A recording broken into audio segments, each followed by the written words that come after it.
The kitchen is completely quiet, except for the desperate crying of your baby in your arms. The kitchen light over the stove is still on. Everything else in the house is dark. The sink is full of dishes you promised yourself you'd deal with earlier. A bottle sits half-finished on the counter. Somewhere in the house, a floorboard creaks. You are standing perfectly still in the dark. Both hands grip the cold marble edge of the sink. The pressure is so intense your knuckles have already turned completely white. Anyone looking through the window would think you are a perfect picture of maternal patience. You keep swaying back and forth in the dark. No yelling, no snapping. Just you trying to stay exactly as calm as everyone expects. But inside your chest, a tension that never fully shuts off is tearing you apart. Your jaw is locked so hard your teeth physically ache. Your breath is trapped shallowly in the top of your throat. Your entire body hurts from trying not to react. Pretending to stay calm can feel exhausting in ways nobody really warns you about. You lean your head down. You rest your chin near your baby's ear. And you start making that familiar, repetitive sound. Shh. Shh. It's okay. Shh. You've repeated those same sounds so many times tonight they barely feel connected to language anymore. They just fall out of your mouth automatically, like your body is running on instinct now instead of energy.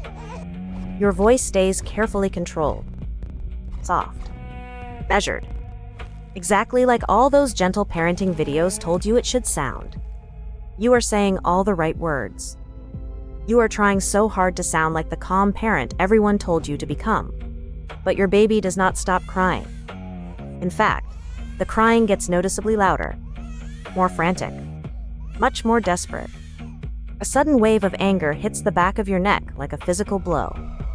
Defeat settles into your chest almost immediately afterward.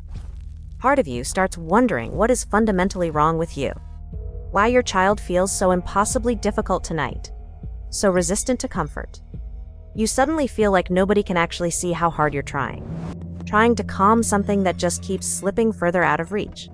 You keep lowering your voice softer and softer, and somehow the crying keeps getting worse. And then something uncomfortable starts dawning on you. Your baby is actually listening to you, in ways that are hard to notice at first. Somehow, they can still feel the tension in you. Your baby doesn't really understand the words yet. Even so, your body still tells them something is wrong. They feel your tension before they understand anything you're saying. You thought imitation was just about copying words or funny faces. But right now, in the dark, they are imitating your nervous system. Namsension verledes. When Senever fortenets ham. Namzomden kolnir sech bravag segwetterker. According to Dakin the Goltig Gremley Volmenstedt Ram. While your mouth is whispering soft, comforting sounds, your baby's ear is pressed firmly against your chest, listening to your heart hammering wildly at 120 beats per minute. Your tense shoulders stay rigid against their tiny body. Every shaky breath reaches them, even the tiny tremors running through your exhausted arms. You are trying to sound calm, while every muscle in your body is screaming. Something about the mismatch between your soft voice and your panicked body unsettles them. Your baby can feel that your body still hasn't settled. Society. The noise outside your door. They sold you a very dangerous lie. Somewhere along the way, you started believing that the right parenting advice would make all of this easier. Now the expectation feels impossible. Absorb the stress, the noise, the crying, the exhaustion, and still stay calm through all of it. Nobody talks about how exhausting it is to hold yourself together like this every single day. You can feel your heartbeat in your teeth. The baby cries harder. And suddenly you feel angry at every parenting video you've ever watched.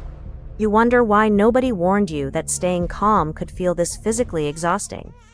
You are not just tired from a lack of sleep. You are physically exhausted from fighting your own panic for hours at a time. In the darkest, most private corners of your mind, a heavy resentment begins to build. You look at your crying child and you silently, secretly label them. Part of you starts labeling them a difficult baby. Maybe unusually demanding. Maybe stubborn. Maybe simply impossible to soothe tonight. Because if the baby is just difficult, then maybe none of this is your fault. And for a few seconds, the thought feels easier to carry. If the baby is simply difficult by nature, then you are entirely off the hook. You don't have to look inward at your own chaos. But holding on to that thought starts exhausting you too. It creates a permanent, invisible wall between you and your child. The harsh truth is, sometimes calling your baby difficult is just a way to survive the night. A way to avoid admitting how anxious and overwhelmed you really feel inside. And this is the part that catches so many mothers off guard. Babies aren't born knowing how to calm themselves yet. Their little brain is still learning how to settle down. For the first years of life, babies borrow calm from the people holding them, looking for signs that everything around them is okay. When they settle against a body that still feels tight, shaky, and on edge, their whole little body starts tightening up too. Quiet anxiety inside you starts echoing back through louder crying and physical resistance. It stops feeling like the baby is fighting you, and starts feeling like both of you are overwhelmed at the exact same time. And somehow, nothing around them feels settled yet. The internet is constantly flooded with aesthetic posts about breaking generational cycles and parenting with grace. They make it look like a poetic, effortless choice. But they never talk about the suffocating weight of being the person expected to keep everyone calm. When your child melts down, all eyes are instantly on you. But where exactly does your chaos go? Who is supposed to regulate the regulator? After enough nights like this, guilt starts attaching itself to everything. Not because you don't love your child, but because staying calm through all of this feels so unbelievably hard. And slowly, you start wondering if something is wrong with you. Even though most people would be breaking under this too. Eventually, the tension starts staying inside your body. The voice sounds calm, soft enough, gentle enough. But underneath it, every muscle in your body still feels braced for something bad. That constant tension starts settling into your body. Your shoulders stay tight all day. Your jaw aches. Even when the house finally gets quiet, your body still acts like it never got permission to relax. Cleverly disguised under a soft sweater and a quiet voice. And most people around you never even notice this part. Nobody sees how much effort it takes to look calm while falling apart inside. You are exhausted because your body never gets permission to fully stop. Trying to soothe your baby while your body still feels trapped in survival mode. There is always a moment, usually in the dead, quiet hours of the night, where the strong facade finally cracks. You are sitting completely alone on the cold floor of the nursery. The baby is still crying relentlessly. The microwave clock says 2:13. The whole house feels painfully awake even in the silence. You can hear the refrigerator humming in the kitchen. Somewhere outside, a dog barks once and then everything goes quiet again. Your arms feel numb from holding the same weight for so long. Your coffee went cold over an hour ago. The gentle parenting scripts have completely failed you. You feel exactly like you have hit a solid brick wall.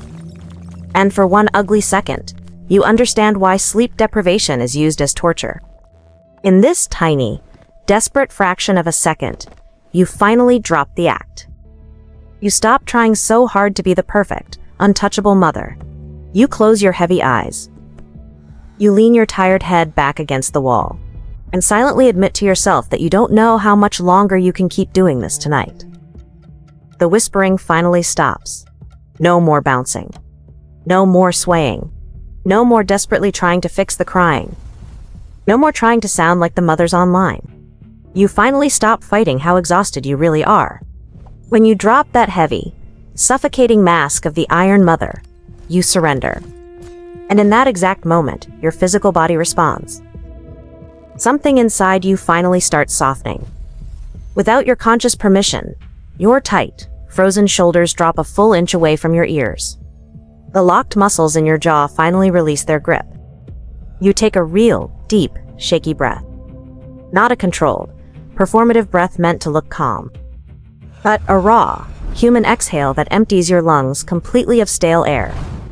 The tight knot in the center of your chest physically untangles itself. And then, your baby starts responding to the shift in your body.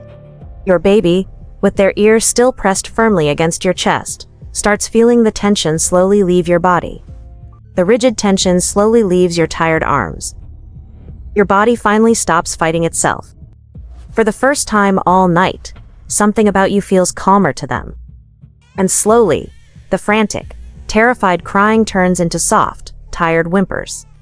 The stiff little body relaxes completely against yours. You didn't calm them down with magic words. And somehow, once your body stopped fighting so hard, theirs softened a little too. And that realization can feel deeply uncomfortable, because it forces you to face a harsh truth. Your baby feels more of your tension than you ever wanted to believe. And maybe your baby isn't fighting you as much as both of you are drowning in the exact same storm. But inside this harsh truth lies the first real moment of relief. Your baby often reacts more to tension than words. And the moment your body softens, theirs sometimes does too. And understanding that changes the way you move through nights like this. You no longer have to try and control the uncontrollable. You only have to stop expecting yourself to carry all of this perfectly. The way your body feels right now says more about how hard you've been trying than you probably realize. A story of someone trying desperately to do the right thing while carrying a kind of exhaustion nobody around you fully sees. You protect your child with everything you have, carrying everyone else's needs until your whole body starts hurting. If trying to hold everything together for everyone all day is draining what little energy you still have, sit down here with us. Sit down with us for a minute. Nobody here expects you to sound perfect. Nobody here expects you to enjoy every second of this. Some nights are just heavy, and sometimes surviving the night is already enough. The coffee on the table went cold hours ago. That microwave clock that said 2:13, it just ticked over to 3:15. It's for the version of you that kept going today even when you had nothing left. This is the village. If you're awake with us right now on the lonely night shift, just leave a 3:15 down below in the dark. Just a quiet signal. So we know we aren't sitting in the dark entirely alone.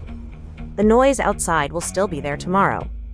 Tomorrow they'll still expect impossible things from mothers. But maybe being real matters more than being perfect. Maybe your baby was never waiting for perfection in the first place. Drop your shoulders for a second. You've been holding tension in your body all day. And I'll see you in our next pause.